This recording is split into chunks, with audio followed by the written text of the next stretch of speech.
பலருமே வந்து சிவானந்த பரமஹம்சரோட அந்த ஒரு புகைப்படங்கள பார்த்திருப்பீங்க. அவர் வந்து தன்னுடைய இடது கால தூக்கி மேல போட்டு உட்கார்ந்திருப்பாரு. பல சித்தர் பெருமக்கள் வந்து 2 விதமா பிரிச்சோம் அப்டின்னா, ஒரு சிலர் வந்து இடது கால மேல தூக்கி போட்டு உட்கார்ந்திருப்பாங்க. ஒரு சிலர் வலது கால மேல தூக்கி போட்டு உட்கார்ந்திருப்பாங்க.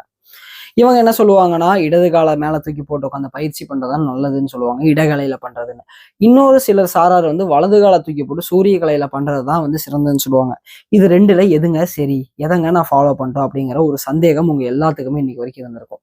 அந்த சந்தேகத்த கொஞ்சம் தெளிவு பண்ணிறலாம் நம்ம இன்னைக்கு. சரிங்களா? என்ன அப்படின்னா 2மே சரியான முறை தான். ஆனா நல்லா தெளிவா புரிஞ்சுக்கங்க. ஒன்றுக்கு பிறகு தான் இந்த இன்னொன்று வரணும் அப்படிங்கிறது இதோட முறை. இந்த 2யும் வச்சு இவங்க என்ன சொல்ல வராங்க அப்படின்னா, நீ இந்த நிலையில இருக்கும்போது இந்த கலைய உயர்த்தி மேல வச்சுக்கோ. அடுத்த கலைய தாழ்த்திக்கோ. அதே மாரி இன்னொரு நிலைக்கு நீ போம்போது இந்த கலைய தாழ்த்திட்டு இந்த ஒரு சந்திர கலைய, சூரிய கலைய ஏத்தி வச்சுக்கோ அப்படிங்கிறது தான் அவங்க சொல்ல வர ரகசியமா இருக்கும். இந்த இடத்துல வள்ளலார் வந்து ரொம்ப அழகா என்ன சொல்லியிருப்பாரு அப்படின்னா, ஜீவர்கள் வந்து சந்திர கலையில் இறப்பதும் பிறப்பதும் இயல்பு. ஆனால் பக்குவர்களே வந்து சூரிய கலையில வந்து அவங்களோட அனுபவங்களை வந்து பெற்றுக்கொள்வார்கள். சூரிய கலை அனுபவம் கிடைப்பது வந்து அரிது அப்படின்னு சொல்லுவாரு. இத வந்து ஏன் சொல்றாரு அப்படிங்கிறத நம்ம தெரிஞ்சுக்கணும். ஏன் அப்படின்னு வந்து பாத்தீங்கன்னா, இந்த இடத்துல 2 விதமான நாடிகள நம்ம பிரிக்கிறோம். சரிங்களா? ஒண்ணு சந்திரக்கலை, ஒண்ணு சூரியக்கலை. இப்போ இன்னைக்கு காலகட்டத்துல சரக்கலை சொல்லி தரேன் அப்படின்னா, நெறைய பேர் என்ன பண்றாங்க அப்படின்னா, இடது பக்கமா சுவாசம் ஓடுதா, தண்ணி குடிங்க, ரெஸ்ட் ரூம் போங்க, படுத்து நீங்க உங்களுக்கு எதனா ஒண்ணு செய்யணும்னு நினைச்சீங்கன்னா செய்யுங்க. இல்லன்னா படுத்து நீங்க என்ன பண்ணலாம்னா, அமைதியா இருக்க முடியும்னா இருங்க. இதுவே வலது பக்கம் சூரிய கலையில சுவாசம் ஓடுதா, கடுமையான வேலைகள செய்யுங்க. உணவு உண்ணுங்க, உறக்கம் கொள்ளுங்க, போகம் கொள்ளுங்க. அடுத்தவங்கள வந்து ஆளுமை செலுத்தணுமா, சூரிய கலையில வந்து நீங்க பண்ணுங்க அப்படின்னு சொல்றாங்க. எத்தன பேருக்கு இது நடந்திருக்கு? கொஞ்சம் யோசிச்சு பார்த்து சொல்லுங்க. எத்தன பேத்துக்கு இது நடந்திருக்கு? கண்டிப்பா நடந்திருக்காது யாருக்கும். ஏன் தெரியுங்களா? இதுக்கு பின்னாடி மிகப்பெரிய என்ன சொல்லுவாங்க? "சரம் பார்ப்பவன் பரம் பார்ப்பான்" அப்படின்னு சொல்லுவாங்க. வெறும் வலது மூக்குலயும், இடது மூக்குலயும் ஓடுற காத்த வச்சுட்டே இறைவன பார்க்க முடியுமா? கிடையாது. "சரம் பார்ப்பவன் பரம் பார்ப்பான்" அப்படின்னா, உன்னுடைய சுவாசம் வந்து சந்திர கலையில இயக்கம் பெறுதா, சூரிய கலையில இயக்கம் பெறுதான்னு ஒருத்தன வந்து அந்த ரேஷியோ கணக்கு இருக்கு. 80:20, 70:30ன்னு ஒரு ரேஷியோ கணக்கு இருக்கு. அந்த கணக்க எவன் கரெக்ட்டா பார்க்க தெரிஞ்சு இப்படி பேலன்ஸ் பண்றானோ, அவனால மட்டும் தான் இறைவன பார்க்க முடியுங்கிறது தான் இதோட அர்த்தம். சரம் பார்க்கிறது அப்படின்னா, இப்படி பார்க்கறது கிடையாது. வலது மூக்குல ஓடுதா, இடது மூக்குல ஓடுதான்னு கைய வச்சு பார்க்கறது கிடையாது. உங்களுடைய அனுபவத்திலேயே தெரியும் உங்களுடைய மூக்குல சுவாசம் வந்து வலதுல ஓடுதா, இடதுல ஓடுதான்னு. எல்லாரும் என்ன சொல்லுவாங்கன்னா, சித்தர் பெருமக்கள் வந்து ஒரு யோக தண்டம்னு ஒண்ணு வச்சிருந்தாங்க. அத வச்சு அவங்க வந்து சூரியக்கலை, சந்திரக்கலைய மாத்துறதுக்காக மட்டுமே வச்சிருந்தாங்கன்னு. அவங்க எப்பேர்ப்பட்ட ஆட்கள்னு யோசிச்சுக்கங்க. அவங்களுக்கு வந்து இந்த கைக்கடியில வைக்கிறதோ, கால் கடியில வைக்கிறதோலாம் தேவை கிடையாது. அவங்க எதுக்கு அந்த கைக்கடியில வைக்கிறது, கால் கடியில வைக்கிறது வைக்கிறாங்கன்னா, அவங்க கலைகள் சந்திர கலையிலேருந்து சூரிய கலை, சூரிய கலை டூ சந்திரக்கலை, சுழுமுனை.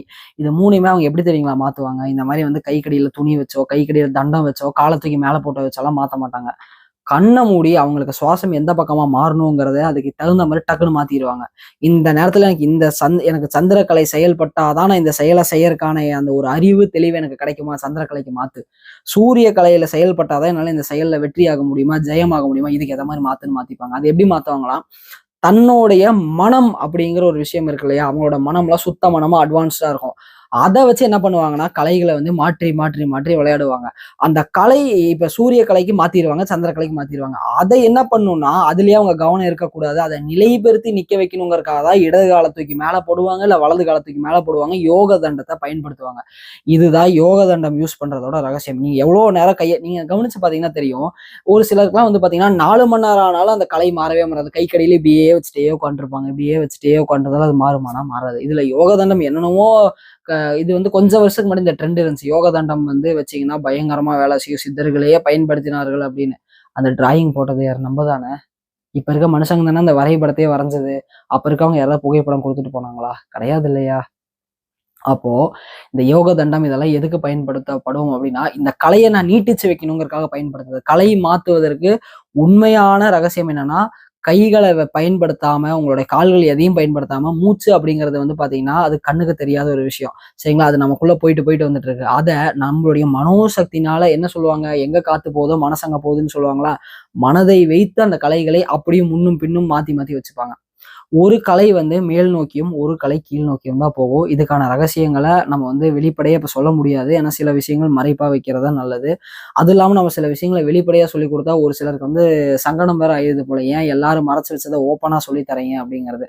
ஸோ அதை வந்து நான் மறைச்சே வச்சுக்கவா இல்லை எல்லாமே வெளிப்படையா சொல்லவா அப்படிங்கிறத நீங்க மற்றவங்க முடிவு பண்ணி சொல்லுங்க. அதுக்கு தகுந்த மாதிரி நம்ம பேசிப்போம். சரிங்களா? இப்போ இந்த விஷயத்த நான் வெளிப்படையா சொல்ல முடியாது. இதை வந்து பிராக்டிக்கலா நம்ம வகுப்புகளுக்காகன்னு சொல்ல, இதை வந்து ஒரு தனியான ஒரு ஸ்பேஸ்ல எல்லாருமே ஒத்த மனதோட இருக்கும்போது இதை நம்ம சொல்லிக் கொடுத்து அவங்களுக்கு வந்து பண்ண வைப்போம். பட் இப்போ அதை வந்து நான் தவிர்க்கிறேன் இந்த இடத்துல. சரிங்களா? ஒரு சுவாசம் மேல் நோக்கி ஒரு சுவாசம் கீழ் நோக்கி போகும். இப்போ இந்த இடத்துல என்ன நடக்கும் அப்படின்னா, சூரியக்கலை எதுக்கு பயன்படுத்தணும் அப்படின்னா, உங்க உடம்போட 80% வேலையை செய்யக்கூடியது சூரியக்கலை தான். சந்திரக்கலை முறையா சூரியக்கலை செயல்படாம சந்திரக்கலை மட்டும் செயல்பட்டுச்சு அப்படின்னா உங்களுக்கு என்ன ஆகும் அப்படின்னா, உங்களுக்கு அதிகபட்சமா வந்து உங்களுடைய பிராண விரயம் ஏற்படும். உங்களுக்கு மனநோய்கள் ஏற்படும். உடல் குன்றும், உடல் வலிமை போகுங்கிறதுக்காக தான் என்ன பண்ணா முதல்ல சூரியக்கலையை முழுமைப்படுத்தணும் அப்படிங்கிறதா சித்தர்களோட வாக்கு. எந்த சித்தர் பாடல் எடுத்து வேணாலும் பாருங்களேன், சூரியக்கலையோட அனுபவத்தை தான் ஃபர்ஸ்ட் சொல்லியிருப்பாங்க.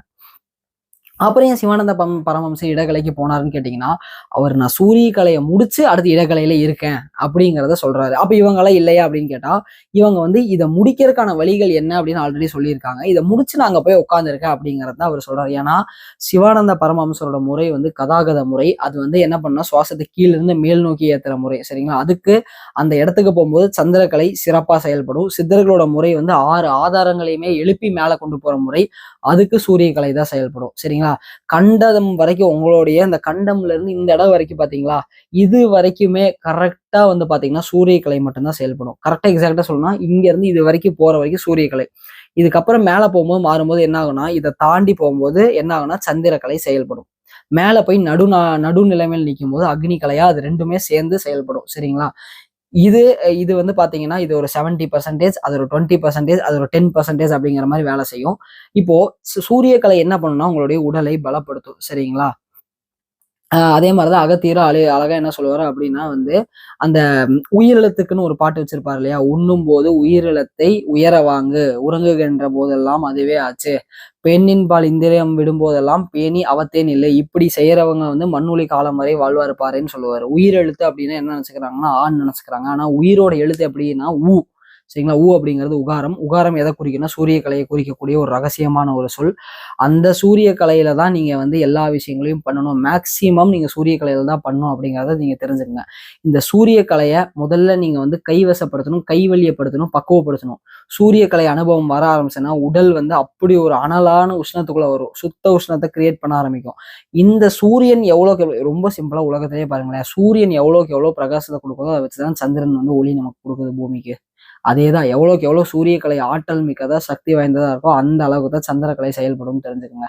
அப்போ இந்த சூரியக்கலையை முழுமையா நீங்க என்ன பண்ணணும்னா முழுமைப்படுத்த ஆரம்பிச்சதுக்கு அப்புறம் அடுத்து சந்திரக்கலையில கை வைக்கணும். அதுதான் வந்து அகார பூஜை உகார பூஜைன்னு சித்தர்கள் சொல்லுவாங்க. கரெக்டா நீங்க வந்து அந்த சூரியக்கலையை வச்சு சந்திரக்கலையை வந்து நீங்க கைவலியப்படுத்த ஆரம்பிச்சிட்டீங்கன்னா அதுதான் வல்லார் என்ன சொல்லுவாருன்னா, சூரியன் சந்திரனாய் மாறும், சந்திரன் சூரியனாய் மாறும். இதை வந்து நீ அனுபவத்துல அறிஞ்சு ஆராய்ஞ்சுக்கோன்னு சொல்லுவாரு. நானும் இதை அதை தான் சொல்லுவேன். இதெல்லாம் நான் சொல்லித்தர மாட்டேன். அனுபவத்துல நீங்க தெரிஞ்சுக்கங்க. அனுபவத்துக்குள்ள போகும்போது சூரியன் எப்படி சந்திரனா மாறுது, சந்திரன் எப்படி சூரியனா மாறுதுங்கிற ரகசியம் உங்களுக்கு தெரிய ஆரம்பிக்கும். இதுதான் வந்து பாத்தீங்கன்னா அனுபவத்துல உங்களுக்கு வர ஆரம்பிக்கும். சிவம் சக்தியா மாறும், சக்தி சிவமா மாறும். இதுக்கான ரகசியமும் அததான். ஸோ அதனாலதான் சிவானந்த பரமஹம்சர் என்ன அவரோட புகைப்படங்களை ஒரு சிலர் இடது காலத்துக்கு போட்டிருக்காங்கன்னா அவங்க மேல்நிலையில வேலை செஞ்சுட்டு இருக்காங்க அப்படின்னு, சந்திரக்கலையோட வேலை செஞ்சுட்டு இருக்காங்கன்னு அர்த்தம். இவங்க சில சித்தர்கள் வந்து வலது காலத்துக்கு மேல போட்டிருக்காங்க அப்படின்னா வந்து இவங்க சூரிய கலையோட வேலை செஞ்சுட்டு இருக்காங்க அப்படிங்கறது அர்த்தம். சரிங்களா? இதுதான் இதுக்கான ரகசியம். இது ரெண்டையும் சேர்க்கும் போது கடைசியா என்ன பண்ணுவாங்கன்னா அக்னி கலையில வேலை செய்யறாங்க அப்படிங்கிறது அதோட அர்த்தம். ஏன் கண்களை உயர்த்தி பாபாஜி மேல கூச்சு காட்டுறாரு அப்படின்னா நான் அக்னி கலையில வேலை செஞ்சுட்டு இருக்கேன், இந்த இடத்துக்கு வா அப்படின்னு காட்டுறாரு. நீ பொழுதன்னைக்கு இப்படியே வச்சுட்டு உட்காந்தீங்கன்னா இறைவன் அடைய முடியுமானா கிடையாது. நான் அக்னி கலைக்கு போயிட்டேன் அப்படிங்கிறத ஒரு உணர்த்தி காட்டுறாரு. ஒருத்தருமே தங்களுடைய புகைப்படங்கள் முதல் கொண்டு பரிபாஷையில வச்சிருக்காங்க. வல்லார் என்ன பண்ணுவாங்க இப்படி கையை வச்சிருப்பாரு. இதுக்கு ஒரு பரிபாஷை இருக்கு. சரிங்களா? சிவானந்த பரமஹம்சர் இடது காலத்துக்கு மேல போட்டிருப்பாரு. அதுக்கு ஒரு பரிபாஷை இருக்கு. பாபாஜி கண்களை உயர்த்தி இருப்பாரு. இதுக்கு ஒரு பரிபாஷை இருக்கு. சித்தர் பெருமக்கள் சொல்ற ஒரு விஷயத்திலுமே வந்து அவங்க கையை இப்படி வச்சாங்கன்னாலும் சரி, இப்படி வச்சாங்கன்னாலும் எப்படி வச்சாங்கன்னாலும் அதுக்கு ஒரு பரிபாஷை இருக்குங்கிறத தெரிஞ்சுக்கோங்க. அதை தெரிஞ்சு நீங்க கரெக்டா இதெல்லாம் பண்ணிட்டு வந்தீங்க அப்படின்னா கண்டிப்பா ஆன்மீகத்துல வெற்றி நிச்சயம், வெற்றி நிச்சயம், வெற்றி நிச்சயம்ங்கிறத தெரிஞ்சுக்கங்க. அதனாலதான் சரக்கலை அப்படிங்கிறது ஏன் அவ்வளோ ஒரு முக்கியமான கலையா இருக்குன்னா இதுதான் காரணம். இன்னைக்கு என்ன பண்றாங்கன்னா, எப்படி வந்து ஜோதிடம் ஒரு ஜோதியோட அளவு எந்த தீவிரத்துல இருக்குன்னு பாக்கறதுக்கான ஜோதிடம் கொடுத்தாங்க. அது நம்ம இன்னைக்கு திருமண பொருத்தம், வீடு பாக்குறேன், குடும்பத்தை பாக்குறேன், உடல்நிலைக்கு பாக்குறேன்னு எவ்வளவு ஒரு கீழான விஷயத்துக்கு பயன்படுத்திட்டு இருக்கோமோ, அதே மாதிரிதான் சிவபெருமான் பார்வதி தேவிக்கு உபதேசித்த இந்த சரக்கலைய நம்ம ஆன்மீகத்துல அடுத்த கட்டத்துக்கு உபயோகிக்காம நான் எப்படி என் மேனேஜரை கண்ட்ரோல் பண்றது? நான் வந்து வலது பக்கம் சுவாசம் ஓடிட்டே பண்ணேன்னா, அடுத்தவன் கண்ட்ரோல் ஆவான். கொஞ்சம் கூட அடிப்படையான அறிவு நமக்கு இல்லையா? எதுக்காக அவங்க குடுத்துட்டு போயிருக்காங்க? மேனேஜரை கண்ட்ரோல் பண்றதுக்காகவா? அதுக்காகலாம் சரக்கலைய பயன்படுத்தாதீங்க. அது மிகப்பெரிய தப்பு. நீங்க சக்தி வாய்ந்தவனா இருக்கீங்களா? அந்த இடத்துல போய் நில்லுங்க. அவன் ஆட்டோமேட்டிக்கா கண்ட்ரோல் ஆகி எவ்வளோ பெரிய கொம்பனா இருந்தாலும் சரி, அடங்கி போய் நிப்பான். இதுதான் வந்து அந்த காலத்துல இருந்து இந்த காலம் வரை ஆன்மீகவாதி உண்மையான ஒருத்தர் இருக்கான்னா, ஆஃப் ஆயே தீரும் அந்த இடம். அதுக்கு வந்து மாற்று கருத்தே கிடையாது. சரிங்களா? அப்போ என்ன பண்ணணும்? உண்மையா சரக்கலைய கத்துக்கணும்.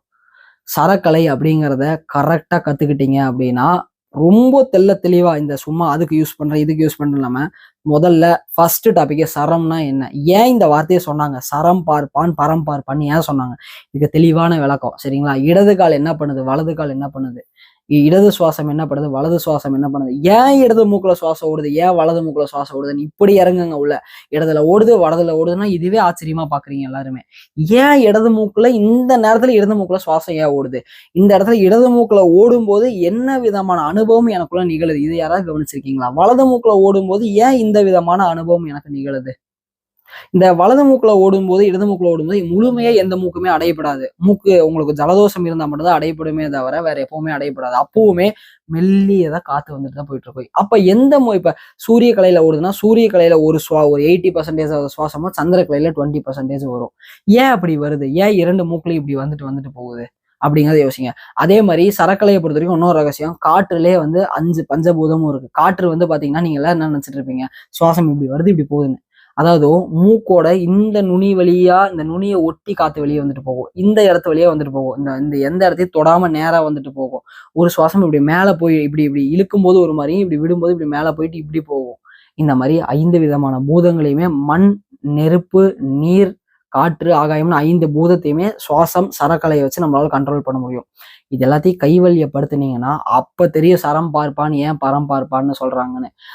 சூரிய கலையில ஓடும்போது என்ன மாதிரி செயல்கள் செய்யணும், சந்திரக்கலையில ஓடும்போது என்ன மாதிரி செயல்கள் செய்யணும். இப்ப இருக்கவங்க குளிங்க, தூங்குங்க, சாப்பிடுங்கிறாங்க. எந்த மாதிரி ஆன்மீக பயிற்சிகள் செய்யணும்னு ஒரு விஷயம் இருக்கு இதுக்கப்புறம். சரிங்களா? இதுக்கு தான் வந்து நம்ம என்ன பண்ணுவோம் அப்படின்னா, சில நாடி சுத்தி முறைகள் தனியாவே நாங்க ஸ்பெசிஃபிக்கா வச்சிருக்கோம். அது வந்து தனியாவே ஒரு லிஸ்டே இருக்கு நம்மகிட்ட. அதை நம்ம கிளாஸஸ்ல ஒரு பயிற்சிக்குமே நாடி சுத்தி முறை மாறும். ஒரு பயிற்சிக்குமே நான் கொடுக்கும்போது இந்த கலை அந்த கலைன்னு மாத்தி தான் கொடுப்பேன். ஏன் வந்து மகாரம் அப்படின்னா வந்து முருகன் யோக கலைனா எல்லாத்தோட ஃபீட்பேக்ஸ் அபரிவிதமா இருக்கு. ஆஹா ஓஹோன்னு ஏன் சொல்றாங்கன்னா, யாரையும் நாங்க சொல்ல வைக்கிறது இல்ல. முருகன் யோக கலை சொல்ல வைக்கும். ஏன் சொல்ல வைக்கும் அப்படின்னு வந்து பாத்தீங்கன்னா, நம்ம கொடுக்குற இந்த பயிற்சிக்கு இந்த கலையில தான் ஓட்டணும்னா இந்த கலையில மட்டும்தான் ஓட்டணும். இல்லைன்னா வந்து அந்த பயிற்சியை நான் கொடுக்கவே மாட்டேன். எல்லாத்தையும் அதை மாத்த வைக்கிறதுக்கான டெக்னிக்கும் நம்ம கொடுக்குறோம். ஸோ இந்த மாதிரி நிறைய விஷயங்கள் இருக்குங்க. இதை வந்து நம்ம வந்து போக போக போக தெரிஞ்சுக்கலாம். நிறைய விஷயங்கள் இப்போ பப்ளிக் ஃபாரம்ல பேசினா நிறைய டவுட் வரும். என்னால எல்லாத்தையும் இங்கே உட்காந்து கிளியர் பண்ண முடியாது. இதே நம்ம கிளாஸஸ் அப்படின்னு வந்தோம்னா அட்மின் டீம் இருக்கும், நான் இருப்பேன், எல்லாருமே நம்ம கிளியர் பண்ணுவோம். ஸோ அதுக்காக தானே தவிர தனி பிளாட்ஃபார்ம் வேற எதுக்காகவும் கிடையாது. இப்போ உங்களுக்கு புரிஞ்சிருக்கும்னு நினைக்கிறேன். இடகலைனா என்ன, பிங்கலைனா ஏன் ஒருத்தர் ஒரு காலை தூக்கி போட்டிருக்காரு, இன்னொருத்தர் இன்னொரு காலை தூக்கி போட்டிருக்காரு. தயவு செய்து சண்டை போட்டுக்காதீங்க. என் குரு இப்படிதான் போட்டு உட்கார சொன்னாரு, அவர் குரு இப்படி. எந்த பயிற்சிக்கு எந்த காலை உயர்த்தி வைக்கணுமோ அந்த காலை உயர்த்தி வச்சாதான் வேலை செய்யும். இதை தெரியாம முட்டாள்தனமா வந்து என்ன சொல்லுவாங்கன்னா, சாதாரணமா இப்ப இருக்கவங்களே அவருக்கே ஒன்றும் தெரியலைங்க, அவர் அப்படி போட்டிருக்காருங்க, என் குரு தான் கரெக்ட். இதெல்லாம் நல்லாவா இருக்குங்க கேட்கறதுக்கு? அவரோட பயிற்சிக்கு சந்திரக்கலை தான் உயர்த்தணும்னா சந்திரக்கலையை தான் உயர்த்தணும். இவர் கொடுக்குற பயிற்சிக்கு சூரிய கலையை உயர்த்தணும், சூரிய கலையை தான் உயர்த்தணும். இந்த ரகசியத்தை தெரிஞ்சுக்குங்க. சிதம்பரத்தை நடராஜரே பெருமானே என்ன பண்ணுவாருன்னா, ஒரு சில போஸ்டர்ஸ்க்கு இடது கால ஊனி வலது கால தூக்கி இருப்பாரு. ஆனா ஜென்ரலா நீங்க பாத்தீங்க அப்படின்னா வந்து வலது கால ஊனி இடது கால தூக்கி இருப்பாரு. இது ரெண்டுக்குமே வித்தியாசம் இருக்கு. இதை பத்தி நான் பேசியிருக்கேன். சரிங்களா? இதெல்லாம் தெரிஞ்சுக்கிட்டு பயிற்சிகள்னு பண்ணுங்க. ஆன்மீகம் அப்படின்னா வந்து சும்மா உட்காந்து சோள பொரி சாப்பிட்டு உட்காந்து வந்து மனதை அமைதிப்படுத்துங்க. அமைதியாவே இருங்க. பிரசன்ட்லயே இருங்க. இதுக்கு பேரு ஆன்மீகம் கிடையாது. இது ஆன்மீகத்தோட ஒரு பார்ட்டு.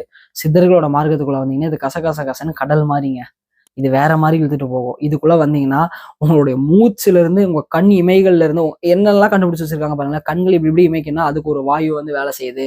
உங்களுடைய மலத்தை வெளியே தள்ளணும்னா ஒரு வாயு வேலை செய்யுது. உங்களுக்கு பேச்சு வரணும் ஒரு வாயு வேலை செய்யுதுன்னு அக்கக்கா பிரிச்சிருக்காங்க. இதுதான் சித்தர்களோட ஆன்மீகம். இதை தொடர்றதுக்கு ஏன் எல்லாரும் பயப்படுறாங்க, தோல்வி ஆகுறாங்கன்னா இதுதான் காரணம். தைரியமா தொட்டு பாருங்க. உண்மையா இருந்தீங்க அப்படின்னா கண்டிப்பா உங்களுக்கு பதில் கிடைக்கும். சர்வமும் சிவமயம்.